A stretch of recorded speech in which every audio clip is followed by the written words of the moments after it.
So how do you know if a potential employee is a dud or an A player? Now, it's the burning question for everyone when they're hiring. So in today's podcast, we're going to dive into the hiring process and give you a massively important trick that's going to help you make the right decision. So tune in. Hi there, Tony Fraser-Jones from Profitable Tradie. I'm your host today for the Profitable Tradie podcast. Looking forward to getting into a really thorny topic today, and I'm with my sidekick, Phil Smith. Well, I'm not really with you again, mate. You're still on COVID duty. That's it, mate. Languishing at home in a sea of snot and tears. You know how it is. That's a nice thought. For those of you who are tuning in later, we had COVID. It was a thing back then, so you might know what it's. You might have forgotten, but it's definitely a thing, right?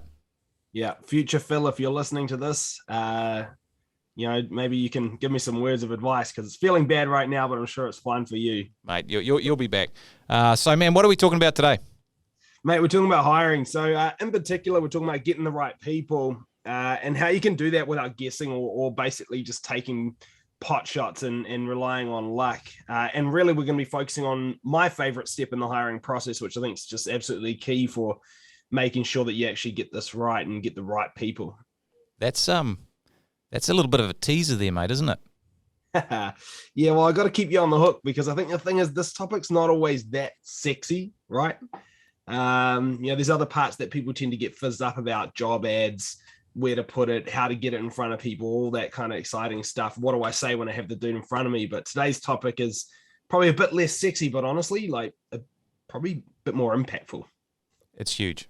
It's if there's one thing you want to do well when you're hiring, it's this thing, and we're going to dive into it into it today. I think it's going to be juicy. So what do we call it? Well, should we tell them that now, or should we just like? Well, I was thinking we're doing a good job of dangling it. Should we just dangle a bit longer? Okay. Or should we can dangle. All right. Okay. Yep. Let's dangle. Let's dangle. Should we get into it? Let's get into it, mate. All right. So I guess the thing is, if you don't have a system for hiring, you got a few problems. Like if you just make it up as you go along, it's not ideal, right? And I know when you're flat out busy, you got jobs, clients ringing you, and you desperately want someone. There's a tendency just to, if someone sends a CV and they look half decent and you kind of like them and you have a chat, it's like, wow, awesome, jackpot. I'll take them. Yeah, well, I mean, it's pretty hard work. You've been in the roof space all day and you're crawling around and you're covered in dirt and there's all kinds of nasties up there. You come down and you finally get that good CV pop through. I mean, you just want to jump at it, eh? Feels like you hit the jackpot. Yeah, when you can smell the rat piss and all that sort of stuff. From the ceiling space is not awesome. And so, yeah, the thought of sending someone else up there to do the job is kind of appealing, right? So, yeah, excuse me. Definitely. I think that COVID's catching, mate. So, like you can just grasp at things, and sometimes you can.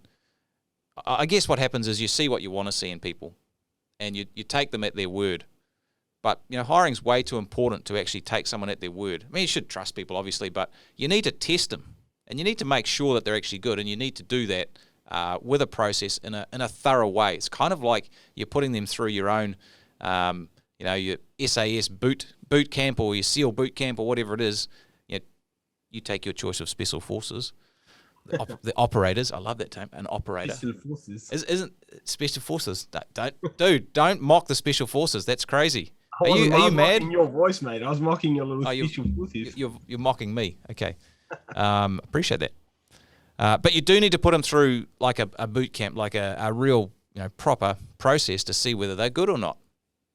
100%. And I think that's the thing is, again, when we talk about that long, hard day, when everything's just been difficult, you had 200 bloody phone calls and it's all been flat out, that whole thought of having to go through a long and arduous process, potentially, if that's the way you're seeing it, can be a turn-off. And I suppose that's why a lot of guys will just go down to the pub and chuck out a couple of generic questions and have half a jug of beer with the guy and take them on. Yep. Whereas what we're really advocating for is more process, doing this properly and making sure that we put people through the ringer to find the right one. And look, and I know if you're flat out busy and you're listening to this and you just need some help, it can feel a bit daunting, and I totally get that. But the thing is, a bad hire, it's kind of like a bad marriage. It's better to be unhappily single than unhappily married. Well, that's right. So bad does spoil the bunch. Yeah, that's right. Better to have no one than have a bad employee, because that's That ain't no fun. That's right. In fact, What if we get it right? What's on the cards if we can nail this? well, I think you're going to feel really confident about hiring the right person. You'll get A players, so you're more likely to get the good people. Not only will you be able to figure out who they are, but because you've got a process and you look more professional, they're more likely to want to come and join you. And that's a really important point, because when you're hiring people, it's like a sales process. They're selling themselves to you, but you've got to sell your business to them. And in a lot of places, the market for talent it's fierce. Finding good A-grade trades, trades, or techs, or whatever you call them in your operation, you've got to stand out from the crowd so you can get the best people. And I think that's massive. You're going to build a team of winners, and at the end of the day, you're going to make more profit. You're going to have more cash. You're going to have a better lifestyle because you've got people you can rely on. You can get away for a break, have a holiday, and you know that things are going to be done properly. So it's kind of important. Kind of. Yeah, man. Speaking of important, do you remember that story we got from the member just recently? I don't want to drop a name of who it was from, but there was a real doozy there, wasn't there? This is like the truth is stranger than fiction type thing. Like, this is insane. So, and I guess it's that thing where, you've interviewed someone and you thought they were great.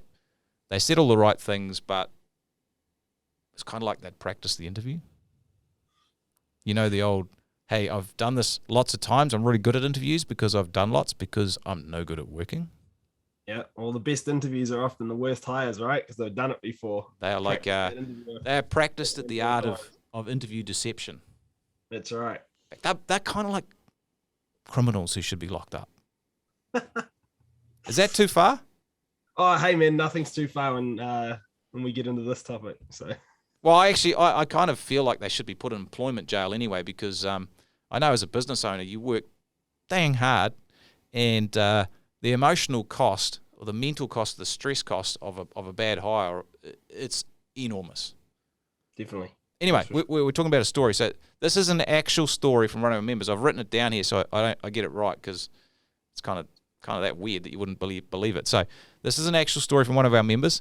It goes like this: the owner of a landscaping company had a candidate had listed a reference down and was asked about their job performance. So he rated the candidate's overall performance as better than any of the other crew members, best performer.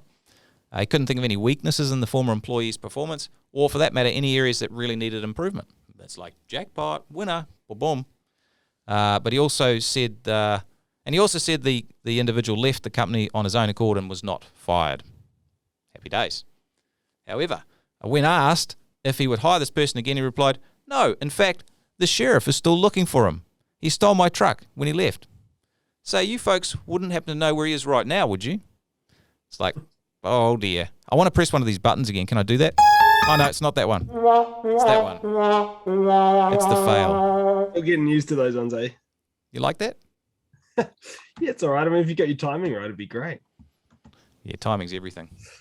I think the thing with that story, though, is it's like, it was crazy because this is real. Like, someone actually had that happen to them, and I suppose it really just highlights the fact of you can ask all the right questions and you get all the right answers, but as soon as he opened it up, it was like, oh wow, there was more to that. I just didn't ask it. So, well, and that's the thing. Asking the right questions is critical. And as you may have noticed, we did a bit of a teaser at the start. We dangled a little bit of bait there about the hiring process. The thing we're talking about today is reference checking, which is where you go back and actually talk to previous employers about their performance. And there's not really many better tests than how they behaved on a previous job. That's a pretty good test. Yeah, 100%. It's easy to fake an interview. It's kind of difficult to fake job performance over a period of months or years. Definitely. And if they can fake it for years, that's okay. We probably want them anyway. So that's good. Well, if you can fake it for years, you're kind of not faking anymore. That's right. Yeah, when does faking turn into like good? I don't know. That's a whole nother thing. Anyway, so obviously they talked to the previous employer, they spilled the beans, and they're actually pretty excited for them to go. So that would be, I probably wouldn't hire that person. I don't know about you, Phil. Probably a no-go. I'd probably think twice, or at least look at some other candidates. Let's I think that's pretty sensible, mate. Phil's responsible for hiring here at Profitable Tradie as well, so I'm good. I'm pretty happy to hear that, mate. Happy days. That's right. So, yeah, what's the solution here, mate? How do we what can we do here to make sure that we give ourselves the best chance, I guess? Well, look, I think the first thing is we really need to use that hiring process. So, like we're saying, I know the day's been long, I know the day's been hard, I know there's a lot on your plate and you're getting a million different questions and phone calls, but you have to follow this process and you have to do every step. So we obviously have the 11-step hiring process, which we've been through in previous trainings and episodes. And hey, look, we'll definitely cover it again. Don't worry about that. But Tony, why don't you run us through the 11-step process, and then what we'll do is we'll zero in on the main solution we're doing today, which is that reference checking 100%. core. I think that's really the key. Yeah. So I guess we have a process because you want to assess people from a number of different angles. Not only their behaviour but their skills and a whole bunch of stuff, their attitudes. So first thing is you need a good job description. You need to actually write out on paper what you want this person to do, what you expect them to do, what their key performance indicators are, so you kind of got a way of judging. So that's important. You market the position. I need to put my spectacles on because this blinking writing is quite small. And now that I'm over 40, only just, it's a struggle. So we need to market the position, and that means we create good job ads, and that's a whole other story, which we'll do it at another time. You put them, on your online marketing directories, your socials, all that sort of stuff. You get an application, ask them to put a CV and a cover letter and together, send that to you. Can they follow instructions is important. You shortlist them. You do a quick telephone interview, and that's a quick screening interview just to make sure whether they're worthwhile taking further in the process. And we have scripts for this. You want a process to follow. You do a face-to-face interview. Again, you want to have a script and a format you follow for that. It's no point just Googling some questions just before you do the interview. That's not ideal. And even worse, asking questions you don't even know what answers you're looking for. That's a bit of a problem as well. So you do need to practice this. You do some pre-employment checks, which is your drug tests, your police checks, you're checking the covered off with the regs, with whatever authority you're working with, that kind of thing. Psychometric testing, so you can do some personality profiling, behavioural profiling can be really super useful. For example, you might have someone who's going to be in people's homes. You're doing a lot of service and maintenance work, so they're going to talk to a lot of homeowners. They need to be kind of a salesperson as well. So you wouldn't want a person who's kind of has like a axe murderer personality. Well, not axe murderer, but like who's super gruff, who's like a really good worker, but maybe they're better on a commercial construction site where they're not dealing with clients. That's more what I'm saying. So you can figure that out. 100%. And I think more importantly is hey, you might not personality and psychometric test every single tradesman you hire or tech, but if you're hiring people into management roles and things, I think this is pretty important. There's no point in hiring someone who's going to be a terrible manager to be an operations manager, if that makes sense. That's right. Yeah, if they've got no people focus or whatever, then that's a problem. The next step 9 is the reference check, and we're going to go into that today. That's super useful, and you ideally want to do a couple of those. If you can do an on-the-job interview, if you can see them actually roll, particularly for a tradesperson or a technician's type role, because it's a kinesthetic thing. It's like you got to use your hands, and can they do stuff? Now, this is not always possible, I know, but if you can wing it, make it work, then that's good. Then you make the job offer, and so that's sort of the process. And you want to have a process. You don't want to take too long getting the process done because obviously if someone's good, you need to get onto it. But following a process is important. But we want to talk about, well, I guess the first thing is you want a process. That helps. And then the next thing today is if you pull out one thing of this that's going to make a big difference, I think doing the reference checking is killer. It's going to help. Yeah, massively. And I think the big thing with this is, a lot of people out there, they're going to be like, hey, look, I have reference checked before, but I just didn't really feel like there was much value in it. I called up, hey, were they any good? Of course, the person says yes. I mean, Tony, if I was ever, going to go somewhere else and I left you as a reference, I would have told you, hey, mate, can you be a reference for me? And at that point, if I get a bad reference, I know it was from you. And you know that as well, which means that you're probably not going to say too many terrible things. Firstly, because I gave somebody who's going to be a good reference for me. And secondly, because you don't want to be dropping yourself in it. 100%. Yeah. So I think a lot of the time we miss the point, but there's some really great questions that we've got in here that will actually make that reference check not just worthwhile again, but actually super powerful. Yeah. And that's what we're getting at today. Yeah. So let's bust open this reference checking thing. I think the first thing is that you want a script for this. You want you want the thing written out beforehand, so you know what you're following. You're not just winging it or making it up on the fly, because, as Phil said, you just ask a couple of questions.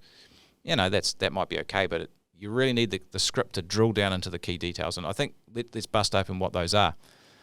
The first thing is you use the reference. The reference check has two things. You want to assess the quality of the person that you're hiring, and you also want to assess the quality of the reference. So not all references are created equal, right? Yeah, 100%. I mean, if it's a previous employer, great. If it's the prospect's mother, I mean, Jesus, this is probably not the best reference as to the quality of their work. That's right. Or maybe questionable even the quality of their character. Yeah, that's true. Hopefully everyone's mother loves them. Well, yeah, let's hope so. Anyway, that's another whole topic of conversation. Not enough hugs as a parent, as a child. We'll move on from that one. The thing is, like, if they're a friend, maybe you've got a friend working at the same business, that's not worth as much as a direct employer or direct boss. No. And if they've been a direct boss for 2 months, that's not worth as much as a year or 5 years, obviously. So we want to figure out the quality of the reference. That's another thing. Yeah. And you also can use the reference as like a BS detector of their CV. So you ask questions about the role and how long they were there, and check that matches up with the CV. That's like a bit of a BS detector. See if there's any holes there. That's like, hello, what's going on here? So that's another thing. Sometimes, I mean, if you do see a red flag in the CV, then you're able to actually check that with the employer. Like, hey, I've noticed that Tony had a 3-year gap prior to working with you in his CV. So he had one job, then there was a 3-year space, and then he worked with you. Hey, do you have any idea what happened in that 3-year gap? Maybe you just missed something. And our previous employer says, oh, no, that was when Tony was in jail. And he's, oh, okay, well, that was good to know. The sheriff was looking for him. Yeah, that's right. So, yeah, you test that out. And then the next thing you can ask questions about is what type of work that they do now and how that relates to what you want them to do. Because, for example, if you are hiring a project manager or an operations manager, and the person that the reference was as a tradesperson or a technician out in the field doing the jobs on the tools, okay, that's good. It'll speak to their character, but it's not the same job. And that's so right. You'd perhaps treat it a little differently. It still might be helpful, but it's a little different as well. So that would be another thing. Sorry, I think you've got something there, mate, or not so much? And I'll hold it. You go. Okay, I appreciate that. So you're remarkably quiet today. I'm trying not to cough. Okay, there you go. And then you can ask any other specific questions about the role as well. So, maybe you're getting an electrician, you're looking for a sparky, but your business does a lot of solar, so you might want to ask some questions about that, just as an example. I've actually got the reference checking template that we use. It's sitting here. I'm just going to check if there's anything else I've missed. I don't think there is. There's one pretty important question, Tony. It's probably my favorite question in the yes, the entire question. It's what makes it all worthwhile. This is the Mac Daddy question that you've got to ask. Now, most people will ask a variation of this question, which is not the right part. So most people say, "Oh, would you hire this person again?" That's not the right question. The right question is this, and this is the Mac Daddy question. And it's this: on a scale of 1 to 10, where 1 is never and 10 is no question, how likely would you be to re-employ John? So let me just read that again. On a scale of 1 to 10, where 1 is never, no chance in hell, and 10 is no question, I'll do it tomorrow, how likely would you be to re-employ John? That's the question. You ask that question at the end. This is the most important part. And here's how it rolls. Now, if you ask them if they'd like to hire you again, you'll get weak answers, but this gives a strength on how much they liked the person. So a 9 or a 10 is what you're looking for. A 9 or a 10 means they were awesome. A 7 or 8 means they were okay, kind of neutral. And any less than a 7, they were terrible. Yeah. Now, quick caveat here is, I mean, again, just to reinforce what Tony said, firstly, like if you ask them, would you hire them again? This person's going to say yes. They know they're being a reference. They know that the person they're giving a reference for knows the reference they're going to give. So If they say no, that's going to reflect badly on them. They won't do it, or otherwise they'll feel like they're not in integrity and they'll feel like a dick. On the other hand, when you give the scale, then they have to actually rate it. And there's a real clever subconscious thing here is they'll give a 9 or a 10 if they're dead keen and the person is great. Now, there's one exception to the 7-8 rule. If they give an 8, I would clarify. I'd say, hey, that's really interesting. In my mind, that says there's a 20% chance you wouldn't rehire the person. Is there anything to that? And then the referee might say, oh, I just don't really give 10s. And I say, well, hey, let's say you gave 10s. What would you rate? Oh, definitely 10 then. I just, don't really give 10s. Then you go, okay, cool. On the other hand, you might say, is there anything to that? And they go, oh, well, yeah, I mean, I'd give them a 10. It's just that, I suppose, they're late often. But other than that, they're a 10. And so usually that will uncover a little truth about them. Now, on the other hand, if they give a 7, Tony, I'd almost write that off too. Yep. Like anything lower than a 6, and this is someone trying to be nice, because they know that they don't want to be, they think 50% is good, 60, 70% is good. But honestly, like if they're a 7, I'd be like, nah, don't hire that person. This is the referee trying to be nice and not say that the person's terrible, but also not really putting their stamp of approval there. 100%. So people do tend to be nice. There are some people who will give you the honest truth, who don't care, but most people kind of gild the lily a bit. They kind of try to be nice.